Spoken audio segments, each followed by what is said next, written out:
Welcome to the Blonde Runner podcast with Coach Laura Erickson, where she shares her healthy living tips as a running and triathlon coach and mother of 4. All right, welcome back to the podcast. I'm excited to be talking to the owner of Basil Rose this morning, and I'm going to let her introduce herself. She is a horticulturist, and I'm sure we'll let her define what that is. So tell us about you. So my name's Beuna Tomalino. I grew up in Colorado. I have a degree in horticulture. I started as a landscape designer and realized I like teaching people how to garden, especially if it's helping them grow their own food and herbs organically, because I only grow organically, and there's many reasons I think that's the best way to do it. Okay, so why? Tell us the best reason. Why is it the best reason? So, well, for one thing, we don't know everything about human nutrition. We discover new nutrients and things all the time. Why do we think we know everything about plant nutrition? So if you're giving a plant organic nutrients, compost, it's getting stuff we don't even know about yet. And compost has microorganisms, which they're learning more about all the time. Some of them help fight disease and help become like an extension of the plant roots to help the plant get water outside its root zone. And now there's a lot of talk about farmers having trouble getting fertilizers. Well, that's because they're using synthetics. So for no other reason, that's a good reason to switch now. And if you're growing organically, there's less pest problems. There's more beneficials to fight the pests for you. I have very few pest issues, disease or insects. So organic means that you're not using like commercial pesticides. Well, not synthetic. Or synthetic. So they could be commercially made, but not. But they're more natural, from natural products. You're feeding the soil. You're not force feeding the plant. When you're using synthetic fertilizers, you're like forcing that plant to get a certain amount of nitrogen or whatever nutrients. Okay. Oh, interesting. And some people think organic means no pesticides. That's not what it means. There's only certain kinds that are approved for organic use. Some of those I don't even have any reason to use. Okay. Well, no, that's good to differentiate and to understand the differences there. I mean, organic, obviously, it's more expensive in the store, but it's also for a reason. I mean, it's supposed to be healthier, and Right. and I'm a gardener, so I believe in it's much healthier. And matter of fact, it tastes better. When I go and get a tomato off the vine from my yard, with the exception of this year because of the drought, we weren't able to have a garden, but usually we do. It tastes a lot better. It's just so much more probably nutrient dense than the stores. Right. And the color is usually fresh. deeper. Yeah, and it's fresh because I can immediately go get it. And so, but then there's always there are people listening in that maybe have never had a garden before. They don't even know where to begin. But, kind of what would you direct them to do? And then we've also got the excuse of I don't have space. And so tell us, what do you tell those people? So, and I teach people how to garden or how to grow something no matter where they live. So if you don't even have a yard, learn how to sprout, learn how to grow microgreens. All my houseplants are edible, even though I have a yard. So if you have houseplants or have considered having houseplants, why not have things you can eat? Even with low light conditions, you can have chives and spinach and mint and things like that. I grow citrus and a pepper indoors besides herbs that don't survive outside. If you have a patio or a deck or something, you can grow edible plants in pots. And you can grow them so they look really nice. You can grow edible flowers in with vegetables and stuff like that. It can be really pretty. And if you have a yard, compost is the best thing to add. I don't till, I don't stir it in, I just put it right on top and plant. There's lots of problems with tilling and mixing it in. Oh, and if you're using a container, make sure you're using potting soil, not garden soil or topsoil. It needs to be a potting soil. And same thing with a raised bed. So you can make your own or you can buy it already made. But if it's just in the ground, just put compost down and plant. One of the things I teach is edible landscaping. So it's about planting edible plants all over your landscape. That doesn't mean I only plant things that are edible. Sometimes I plant something because I like it. If you eat it all, you don't have a yard left. Well, but there's a lot of them that are trees and shrubs, and so the plant isn't disappearing. Yeah. And what's fun is when I plant something because I like it, and then I find out you can eat it. That's even more fun because you're like, I didn't even plan on that, and it happened. Well, I know for me recently, and I posted about this, you took me on a walk. And I want you do this for other people. I mean, you do this for groups as well. Tell us a little bit about that. So I will do private walks, which I've actually done mostly private ones the past 2 years. I've had so many people asking me to do it. So you can contact me to set up a private walk. You can pick the location if you want to. I've done them in places I'd never been before, and that's kind of fun for me too. So if it's a private walk, you tell everybody about it. I don't want more than 15 people, whether it's a public or a private, because I want everybody to get the most out of it. And so you're the one that helps spread the word and helps get everybody there. And you can collect the funds and then just pay me directly. If I'm doing a public one, I announce where it is, not specifically until you pay, but just in general. And then once you sign up, then I tell you exactly where it is. Yeah. And it was great because I've been, everybody knows I've been on this alone kick because, I had my surgery and I've been making up time on some of these things. So I've been watching some of it.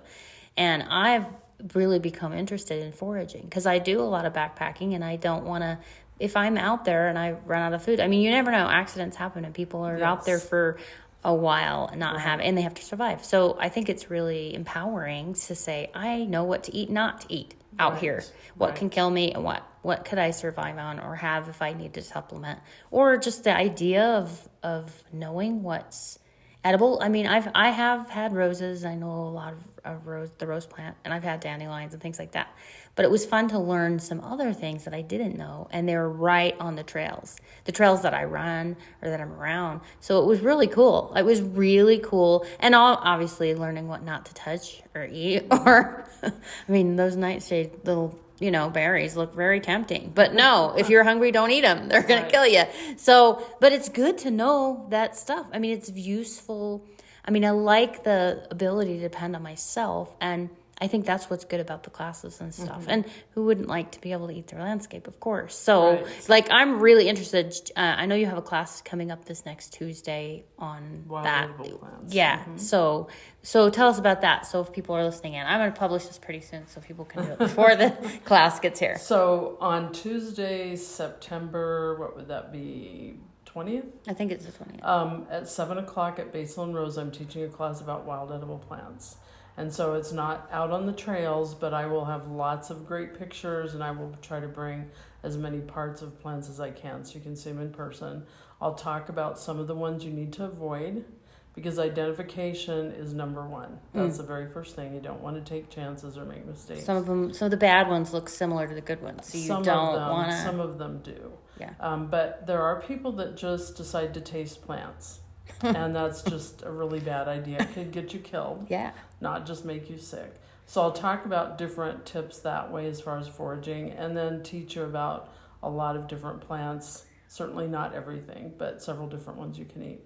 So after we went out on the walk, did you notice anything that's in my yard? I already knew. I know most of the plants in my yard, but what it made me do is it make me interested in coming to this class, because I feel I have a lot of spots that don't really have very much in them, and I want to fill them in. And why not fill them in with something that I can, I do have some herbs. I have, I told you I had horseradish and I have chives. They're really beautiful plants. Yeah. Even like fennel, when it grows with those bulbs, it's a really pretty plant. And so I want to incorporate it within my flower beds. And I know like roses and things are edible. I would love to learn more about the flowers that are edible, because I do know some. That's another good reason to tend your yard organically, because it's not like, what was this sprayed with? Yeah. If I find something's edible or whatever, I don't have to worry about, what can I eat it? Yeah, with. Exactly. And sometimes I think people think of edible landscapes as raised beds in your front yard, or maybe not attractive, and that's not what I'm talking about. Mm-hmm. It can look like nobody would know that it was an edible landscape except you. Well, like bay leaves, it just looks like a shrub, But that won't grow outside here. Yeah. Some places, some of your listeners might be able to grow it outside, which is wonderful. Yeah, if you can grow a citrus tree outside, because you can't do that here. And you can do it inside here. And bay you can grow inside. I know there are local listeners, and in this area even, we get Weber water. I always wash things before I eat them, but what do you think of that? That's so I don't necessarily have a problem with there being non-treated water for gardening.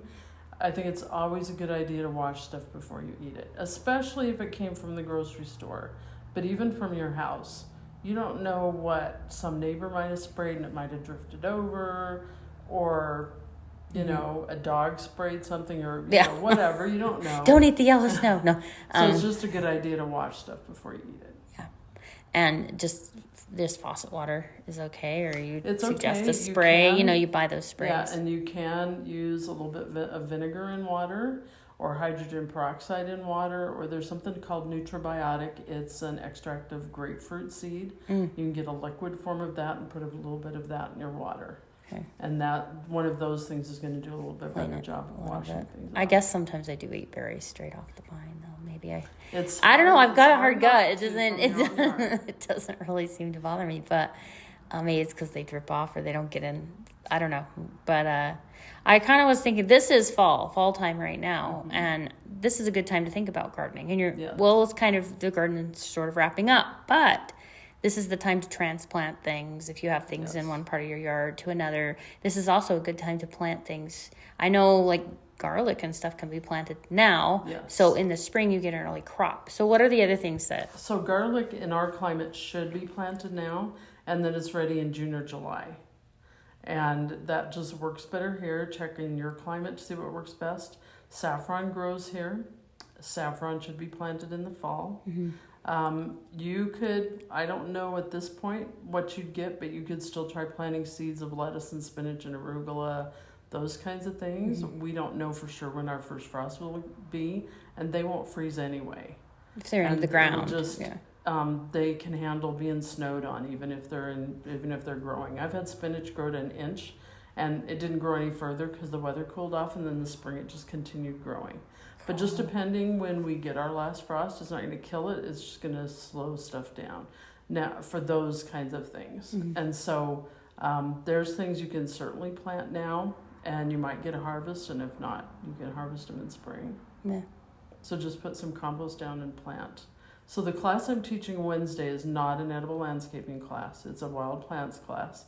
But some of those are great plants to plant in your garden. It's not just weeds in the wild. There's some great ornamentals. And it's a Tuesday class, right? The Tuesday. Okay. And I do teach an edible landscaping class too. Okay. Specifically talking about various kinds of things that may not be in the wild here at all, but that you could plant in your yard. But the one this Tuesday about wild edibles that you might be in your yard as a weed, or you might want to plant a tree or a shrub or something. Okay. Now, tell us more about like this Basil and Rose company. This is on Orchard Drive in Bountiful, if you're not familiar with the area. Tell us, like, how long have you been here? What else do you sell? Because I know we know about the classes, but what else do you have at the shop? So Basil and Rose, the idea for it started over 25 years before I opened the store, and it's been open for 3.5 years. So it's been exciting for me to do it, but it's all garden themed. So the main purpose is to help people grow their own food and herbs. So we specialize in plants and seeds of edible plants, so vegetables, fruits, herbs, and also Utah natives. And also all kinds of supplies to help you with that, organic gardening supplies, sprouting and microgreen seeds and supplies. And I also sell some edible houseplants, like I'll get citrus in and things like that. And just lots of fun garden-themed gifts. So if you like hummingbirds or dragonflies or bees or herbal things, I have cookie cutters, soaps, herbal teas, just lots of different fun things that way. And I try to get a lot of things that are local companies and local artists. Like I have a lot of greeting cards and artwork that's all garden themed, and almost all are by local artists. That's really good, actually. Really nice to get them. Yeah, so it is a cute shop. I'm in it. We're in it right now, matter of fact. And so I want to look around a little bit more. And so 3.5 years you've been here. Yeah, so that's great. If you haven't seen it, you should stop by. I think you do sell some things online as well, so for people that aren't from here. Only a few things, but all of those are to be picked up in the store. Okay. So like garlic, you can go online and pay for it and then come in the store and pick it up. My other website, my garden coaching website, gardeninspire.com. From there, you can order my books and my wild herb card decks to have them shipped to you. Okay, so even people not in the area can get benefit Yes. from the knowledge. Yeah, she's a walking encyclopedia, like with plants. It was like she knows everything. very, very useful, I think, to know. Yeah, she knows everything. So Well, I don't. it was great. It's always a learning process. You know a whole lot more than me, but no, it was good to learn, and I'm excited to learn from the class too. I know there's an emergency preparedness thing Saturday she's going to be involved with too. So she's definitely well involved, and you should stop by and say hello. But appreciate you having coming on the podcast and teaching other people. You're welcome. All right. Yeah, we'll see you more. I'll see you more. Okay. Okay, Sounds thanks. Great. Thank you. Bye-bye. Thank you again for listening in to the podcast. I wanted to encourage you to like and subscribe, and please share this so others are learning about it so we can continue growing it. You can also find me on Instagram at The Blonde Runner, and that's BLONDE with an E on there. And you can also find me on Instagram at Coach Laura Erickson, and that's LORAERICKSON. And thanks again for listening in, and until next time, live well.